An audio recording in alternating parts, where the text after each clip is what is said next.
অমরনাথ যাত্রা 2022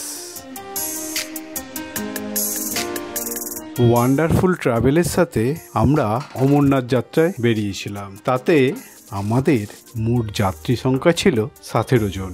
অমরনাথে যে দুর্যোগ হয়েছিল তারপরে প্রথম আমরা বাবাকে দর্শন করি। সেই দুর্যোগের পরেই দর্শনের গল্প আজ আপনাদের সামনে আমি বলবো।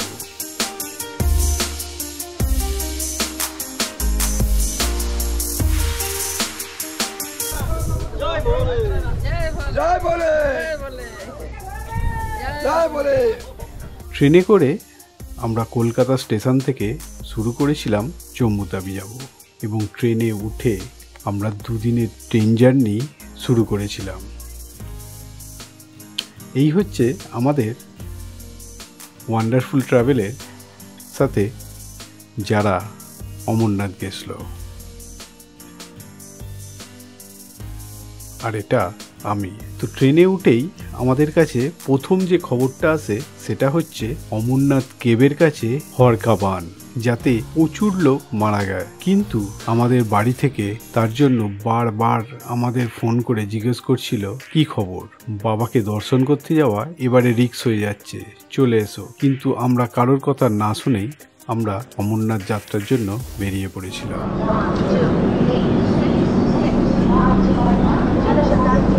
তো ফ্রেন্ড, অমরনাথ যাত্রায় এটা আমরা প্রথম দিনে ট্রেনে উঠেছি। তো জম্মু তাবি এক্সপ্রেসে কলকাতা স্টেশন থেকে ধরলাম। তো মাঝে পরেশনাথ এসে গাড়ি অনেকক্ষণ দাঁড়িয়ে আছে। তো জম্মু তাবি এক্সপ্রেসটা এমনি খুব আস্তে আস্তেই যায়, অনেক স্টেশন। তো যাচ্ছি আপাতত। এই যে পুরো জম্মু তাবি দাঁড়িয়ে আছে, এক্ষুনি ছাড়বে হয়তো। তো যাওয়া যাক, চলুন। খুবই সুন্দর ট্রেন জার্নি। আর এই অমরনাথ যাত্রার জন্য আমাদের 2 বছর ধরে প্রিপারেশান করতে হয়েছিল, কারণ এর আগে 2 বছর অমরনাথ যাত্রা হয়নি। কিন্তু আমরা যাওয়ার জন্য রেডিই ছিলাম। অবশেষে 2022-এ আমাদের মনোকামনা পূর্ণ হলো অমরনাথ যাত্রার জন্য।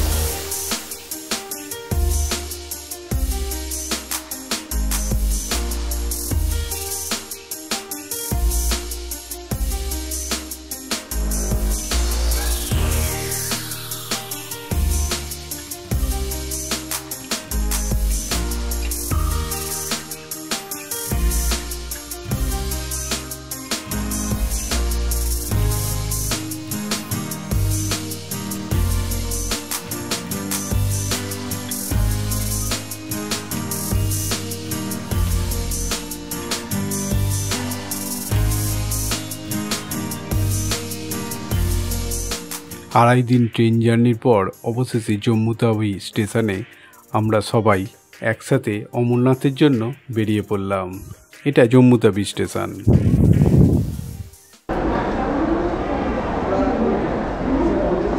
জয় বলে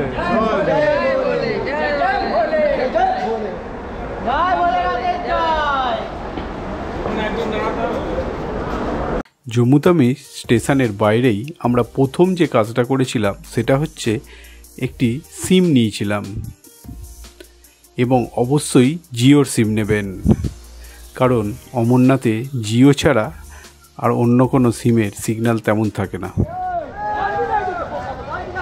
তো ফ্রেন্ড, এখানেই পারমিশন দিচ্ছে, কিন্তু আজকে যাত্রা বন্ধ আছে বলে পারমিশনটা এখান থেকে দিল না। ভগবতীনগরে যাই, ওখান থেকেই করিয়ে নেবো। তো এই জম্মু তাবি স্টেশন আজ বন্ধ যাত্রা, আজকে হবে।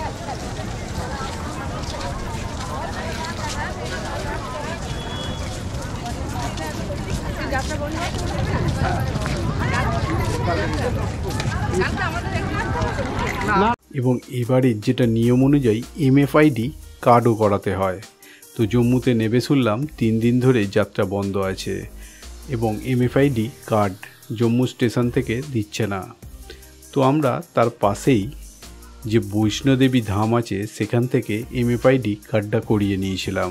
তার জন্য আধার কার্ড আর অমরনাথের পারমিশনের কপিটা লেগেছিল। জম্মু তাবি থেকে আমরা বাসে করে চলে এসেছিলাম যাত্রীনিবাস।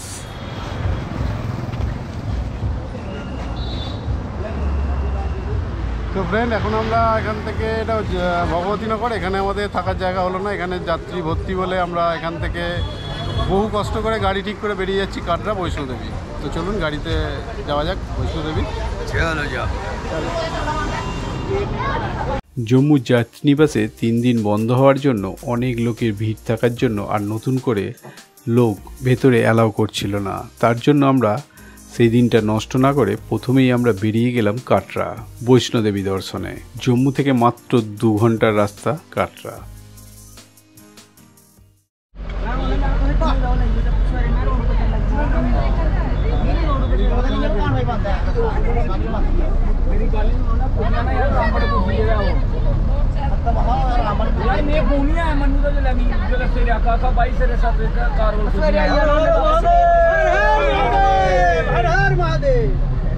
जय माता दी, जय माता दी, जय माता दी।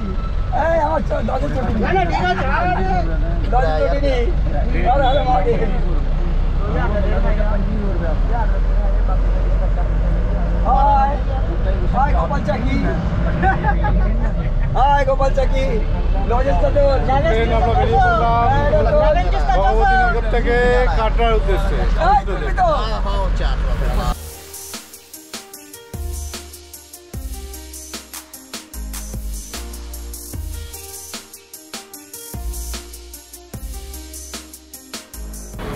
এখন আমরা বৈষ্ণোদেবী যাওয়ার পথে রাস্তায় খুব ভালো সুন্দর ভিউ বলে দাঁড়ালাম। তো জম্মু থেকে বৈষ্ণোদেবী 2 ঘন্টার রাস্তা। তো দেখে নিন সুন্দর ভিউটা।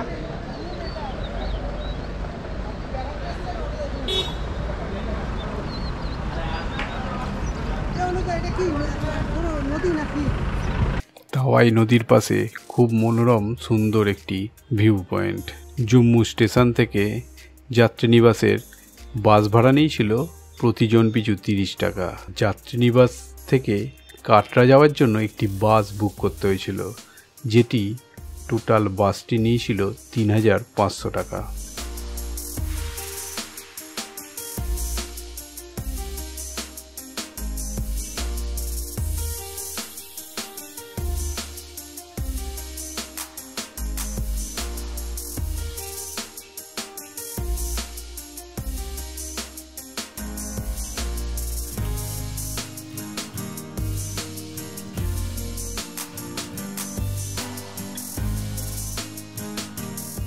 আমরা এখন দাঁড়িয়ে আছি কাটরাতে।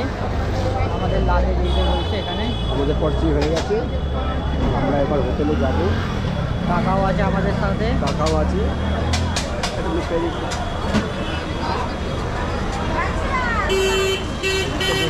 কাকিমারা আছে আমাদের সঙ্গে, সবাই আছে। আমরা এবার হোটেলে পৌঁছাবো। আমাদের সব ব্যবস্থা হয়ে গেছে, আমরা তৈরি হচ্ছি। হোটেল দেখতে গেছে, ওইতে কাকা হাত তুলে দিয়েছে। একসঙ্গে নাও না, দুজনে একসঙ্গে নাও, একসঙ্গে নাও। হ্যাঁ, একদম সুন্দর হয়েছে। কাটরায় বৈষ্ণোদেবী দর্শন করার পরের দিনই আমরা সকালই চলে এলাম জম্মুতে যাত্রীনিবাসে, কারণ সেই দিনই প্রথম যাত্রীনিবাস থেকে পেহেলগাঁও গাড়ি গেল। তার জন্য যাত্রীনিবাস একটু ফাঁকা ছিল। তো আমরা এসে সহজেই এন্ট্রি পেয়ে গেলাম। ফাঁকা বলতে তাও ভিড় দেখুন, প্রচুর ভিড়। আমরা যাত্রীনিবাসে এসে প্রথম যেটা করেছিলাম সেটা হচ্ছে বাসের টিকিট। 404 টাকা নর্মাল বাসের টিকিট আর 840 টাকা এসি পেহেলগাঁও যাওয়ার জন্য। টিকিটেরও বিরাট লাইন পড়েছিল। যাত্রীনিবাসে এসি রুম আছে, সেখানেও আপনি বিশ্রাম নিতে পারেন, তার জন্য কোনো পয়সা লাগে না।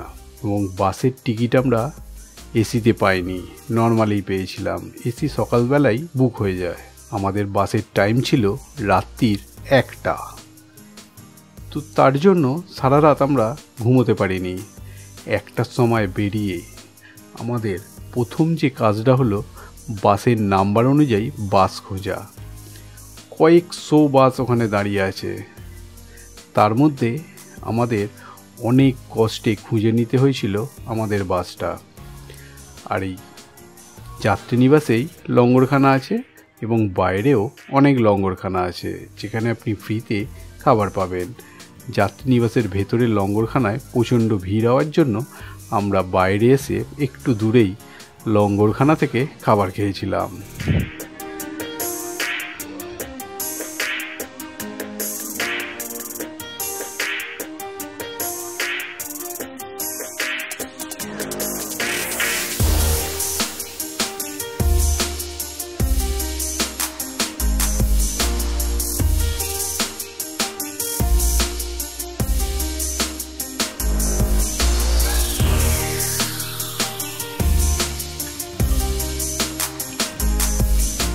রাত্রির 1টায় বাস ছাড়ার কথা, সেই বাস ছেড়েছিল রাত্রির 3:30 নাগাদ বা ভোর 3:30 নাগাদ, এবং বাসটি পুরো মিলিটারিরা ঘিরে নিয়ে যাচ্ছিল।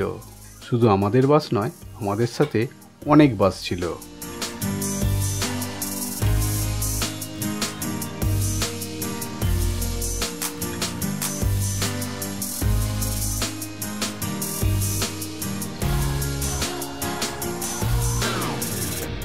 প্রথম বাস এসে এখানে দাঁড়িয়েছিল। হ্যাঁ,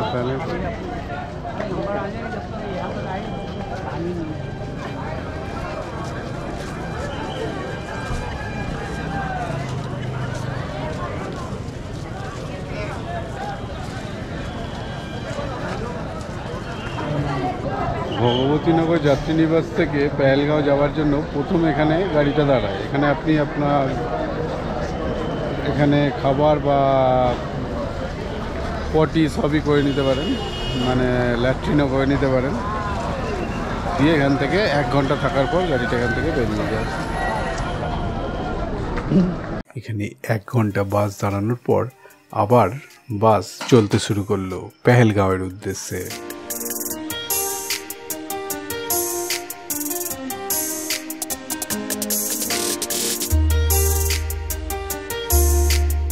বেশ কিছুক্ষণ যাবার পর আবার দুপুরবেলা আরেকটি জায়গায় বাস দাঁড়ালো। শুধু আমাদের বাস নয়, লাইনে যত বাস ছিল এখানে দুপুরের লাঞ্চের জন্য দাঁড়িয়েছিল। এখানে অনেক লঙ্গরখানা ছিল যেখান থেকে আপনি খেয়ে নিতে পারেন দুপুরের লাঞ্চ। আমরাও খেয়ে নিয়েছিলাম এবং জায়গাটির ভিউও ছিল অসাধারণ।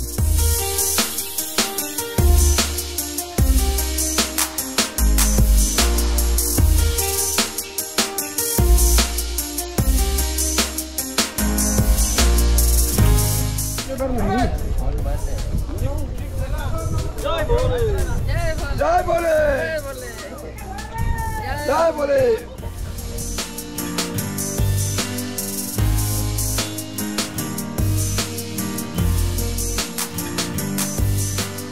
লাঞ্চ সেরে আবার আমরা রওনা দিলাম পেহেলগাঁওয়ের পথে। তার মাঝে আর কোথাও বাস দাঁড়ায়নি, সোজা পেহেলগাঁওয়ের জন্য বাস চলতে শুরু করলো।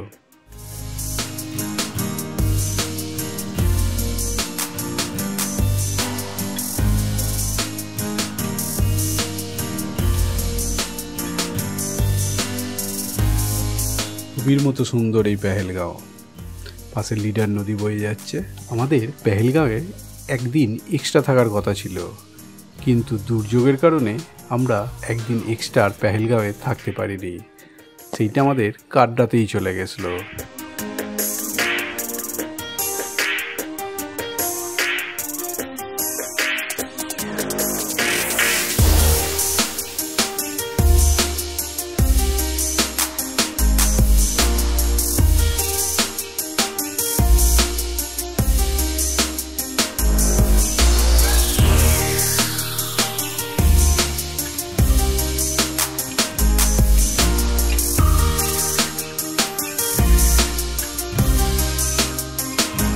পেহেলগাঁওয়ে নেবে চেকপোস্টে চেকিং হওয়ার পর আমরা ভেতরে এন্ট্রি করলাম। এবার বেশ খানিকটা দূরে নুন 1 বেস ক্যাম্প, সেখানেও চেক করেই ঢুকতে হয়।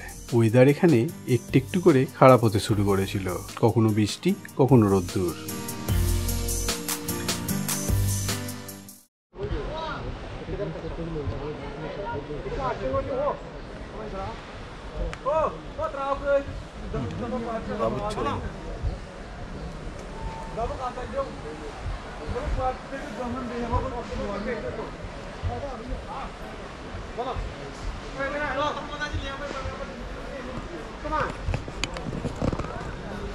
এবারে টেন্ট 275 টাকা পার হেড, ওটা মাটিতে শোয়ার জন্য। আর বিছানা যদি খাটের ওপর থাকে সেটা 350 টাকা পার হেড। তো টেন্টের মধ্যে গদি একটা দিচ্ছে, একটা তোষক দিচ্ছে, মানে একটা লেপ দিচ্ছে গায়ে ঢাকা দেওয়ার জন্য, আর বালিশ দিচ্ছে। আর এইটা কালকের একদিনের জন্য আর কি, এই টোটাল 275 টাকা। তো টেন্টটা যথেষ্ট বড়, একটা টেন্টে 10 জন থাকতে পারবে একসাথে। তো টেন্টটা একটু দেখে নিন।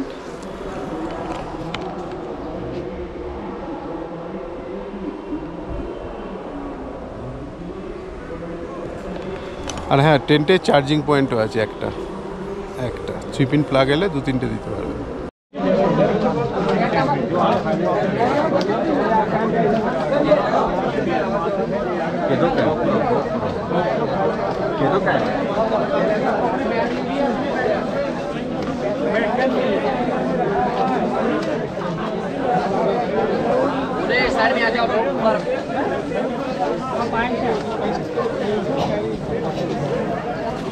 পেহেলগাঁও নুনওয়ান এখানে যাত্রী নিবাস, এখানেই সবাই এসে থাকবে এবং কালকে চন্দনবাড়ি এখান থেকেই যাত্রা শুরু করবে। তো এখানে সবই ব্যবস্থা আছে। এখানে আপনি তাঁবুর জন্য বুকও করতে পারেন, মেডিকেলেরও ব্যবস্থা আছে। আর মেন গেটটা হচ্ছে সামনে, চেকিং করে আপনাকে মেন গেট।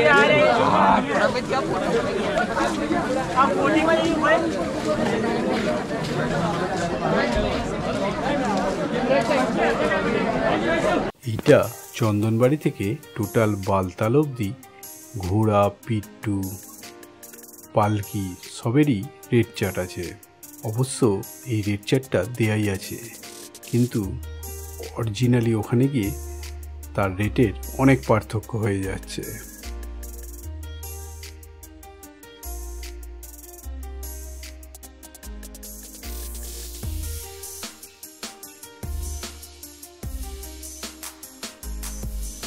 আর এই নুনওয়ান বেস ক্যাম্পের ভেতরেই আছে অনেক লঙ্গরখানা, যেখানে অতি সুস্বাদু খাবার পাওয়া যাচ্ছে, তাও আবার বিনামূল্যে। আর এখানকার ভিউও অসাধারণ।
खाओ मत, एक दिन मत खाना खाओ।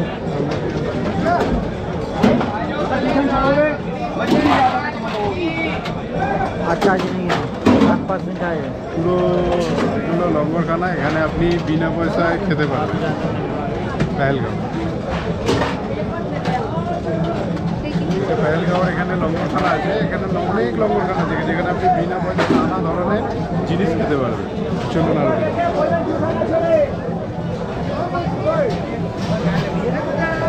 आगे एक बार शुद्ध आप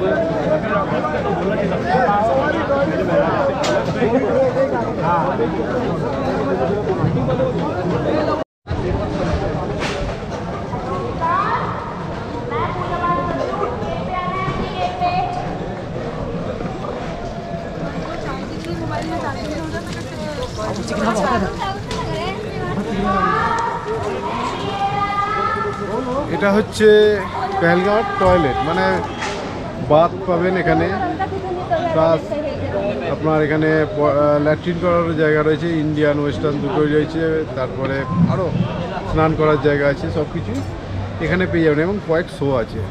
পরের দিন ভোর 4টের সময় আমরা গেটে লাইন দিয়েছিলাম চন্দনবাড়ি উদ্দেশ্যে যাওয়ার জন্য, কারণ চন্দনবাড়ি থেকে অমরনাথ যাত্রা শুরু হয়।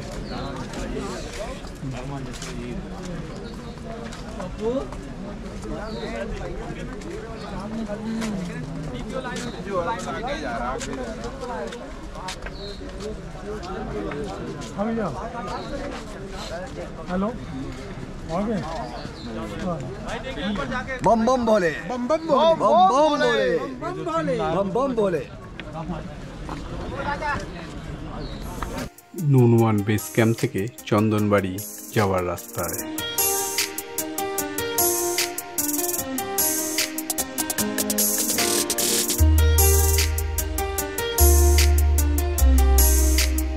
চন্দনবাড়ি গেট পেরিয়েই প্রথমেই যে পাহাড়টা পড়ে সেটা হচ্ছে পিসুটপ, অত্যন্ত খাড়াই পাহাড়। দেখুন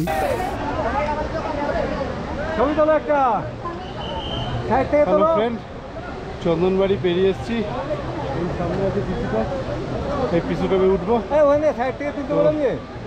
চলুন চন্দনবাড়ি থেকে পিসুটপ যাবো, যাওয়া যাক, প্রচুর ভিড়, চলুন।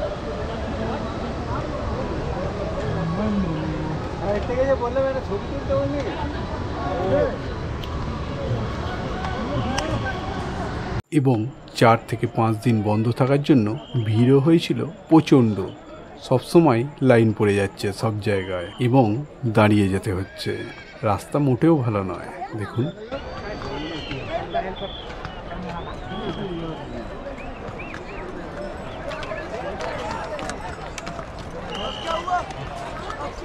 তবে চারদিকের ভিউ মনোমুগ্ধকরের।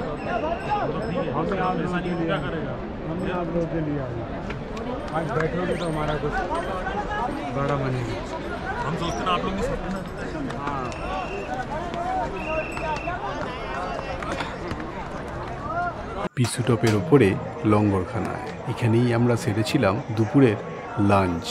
অনেক বড় লঙ্গরখানা এটা, অনেক কিছু খাবার এখানে পাওয়া যাচ্ছে।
এটা হচ্ছে শেষনাগ।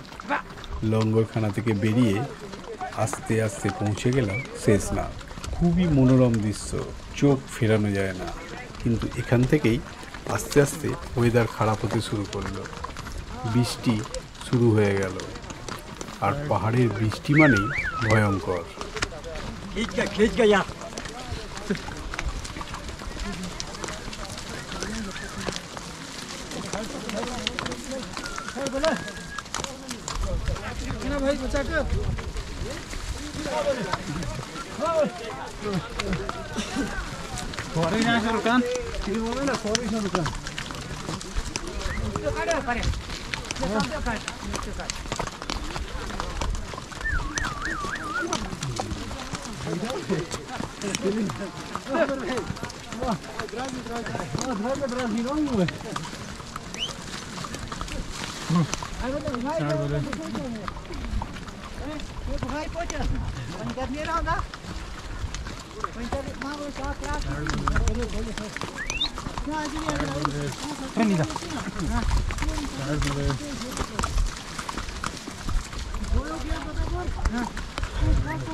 এটা শেষনাগ বেস ক্যাম্প। শেষনাগে বিশ্রাম করার জন্য এইখানেই আপনাকে তাঁবু নিতে হবে।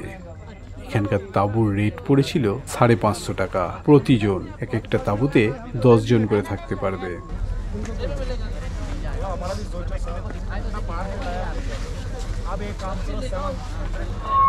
शेषनाग हॉस्पिटल से एक जरूरी इंफॉर्मेशन है टेंट वालों को। इंफॉर्मेशन है टेंट एसोसिएशन की। कोई भी टेंट वाले हैं अपना बिस्तर सूखा रखा, कोई किसी भी टेंट में बिस्तर गीला नहीं होना चाहिए और बिस्तर गर्म होना चाहिए, कंबल वगैरह ये सब होना चाहिए और टेंट के लाइट की अरेंजमेंट भी होना चाहिए। वो टेंट एसोसिएशन और शेषनाग की तरफ से एक जरूरी इंफॉर्मेशन है। किसी भी टेंट में कोई काम करने ओ भाई दिखा क्या साफ सुथरा और खुशक बिस्तर होना चाहिए।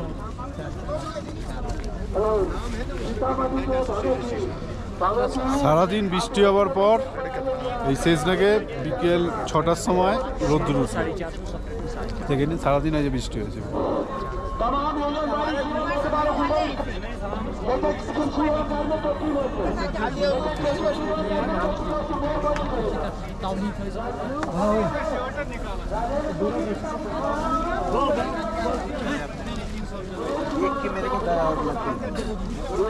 घोड़ा से जा रहे हैं फिर भी अपन हाइट करीब 5 ही लेते हैं ನಾನು ಒಬ್ಬನೇ ಹೋಗ್ತೀನಿ ಬರ್ಬೇಕಲ್ಲಪ್ಪ ಇಬ್ರು ಹೋಗೋಣ ಇಲ್ಲೇ ಇರ್ತೀವಿ ತಗೊಂಡ್ಬಂದ ಕಾಣು ಜಾಗ್ತದಲ್ಲೋ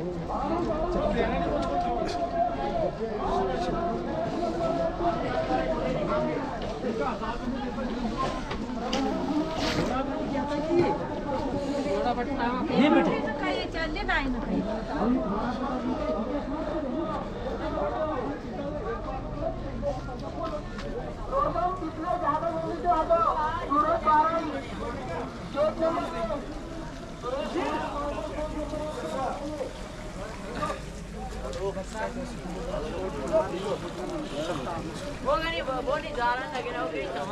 चलो बोले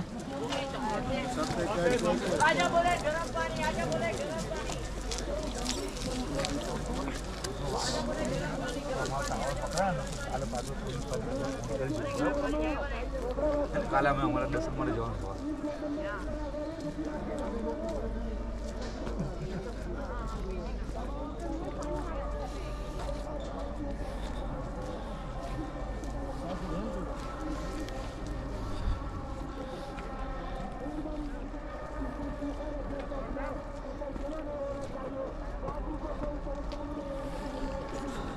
পরের দিন শেষনাগে সকালবেলায় থেকেই প্রচণ্ড বৃষ্টি শুরু হলো।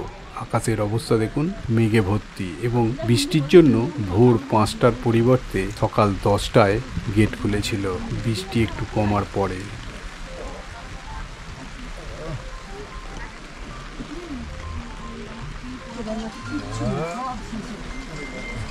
এখান থেকে আমরা আবার শুরু করলাম পঞ্চতরণীর উদ্দেশ্যে যাত্রা।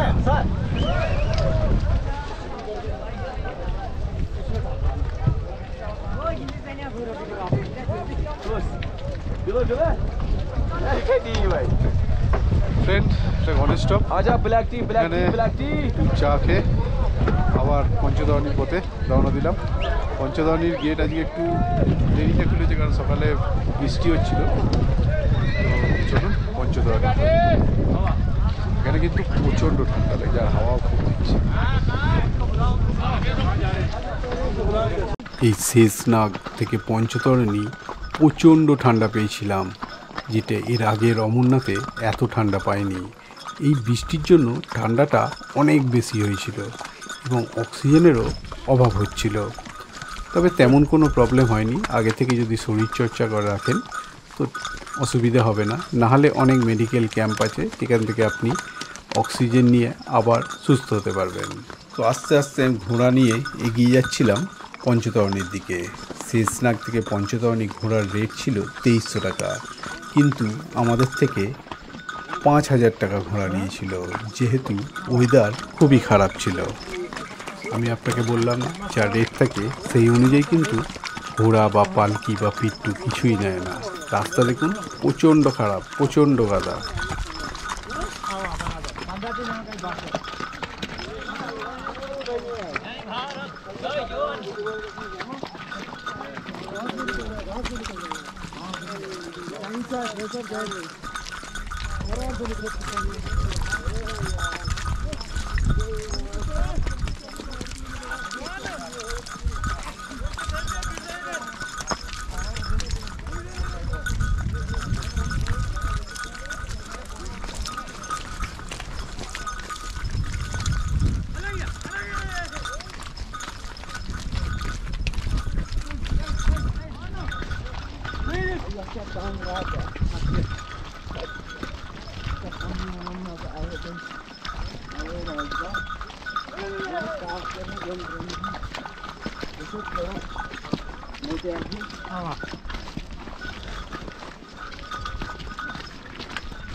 তারপরে আমরা পঞ্চতরণী পৌঁছেছিলাম, এবং পঞ্চতরণী পৌঁছানোর পর থেকে ওয়েদার প্রচণ্ড খারাপ হয়ে গেছিলো, এবং তার জন্য ম্যাক্সিমাম ভিডিওই করা যায়নি। এবং পঞ্চতরণী থেকে দুপুর 12টার সময় আমাদের গেট খুলেছিল কেভ যাওয়ার জন্য। আর কেভের লাইন দেখুন, প্রচণ্ড লাইন, কেভ থেকে পঞ্চতরণী অবধি শুধু ভক্তর লাইন পড়ে গেছিল। বহু কষ্টে দর্শন করে এবং ওখানকার যে ধস তার দৃশ্য দেখে খুবই তাড়াতাড়ি আমরা বালতালে নেমে এসেছিলাম, যার জন্য কোনো ক্যামেরা করা যায়নি। ওয়েদার প্রচণ্ড খারাপ ছিল, প্রচণ্ড জোর বৃষ্টি হচ্ছিল, প্রচণ্ড ভয় পাচ্ছিলাম এবং মিলিটারিরা যত তাড়াতাড়ি পারে তলায় নামার জন্য বলছিল। তো অবশেষে আমরা খুবই তাড়াতাড়ি দর্শন করে বালতালে নেমেছিলাম। তাও বালতালে নামতে আমাদের রাত্রির 12টা বেজে গেছিলো। কেউ কেউ তো ভোরবেলা এসছে, এতটাই ভিড় ছিল দর্শনে। পঞ্চতরণী থেকে কেভ অবধি টোটাল লাইন পড়ে গেছিলো প্রচণ্ড। তো বন্ধুরা, এবারে অমরনাথ যাত্রা এইটুকুনি। কেমন লাগলো ভিডিওটা? যদি ভালো লাগে অবশ্যই লাইক, শেয়ার, সাবস্ক্রাইব করে দেবেন। তো ফ্রেন্ড, আবার দেখা হবে পরের ভিডিওয়ে। আজকের মতো ধন্যবাদ।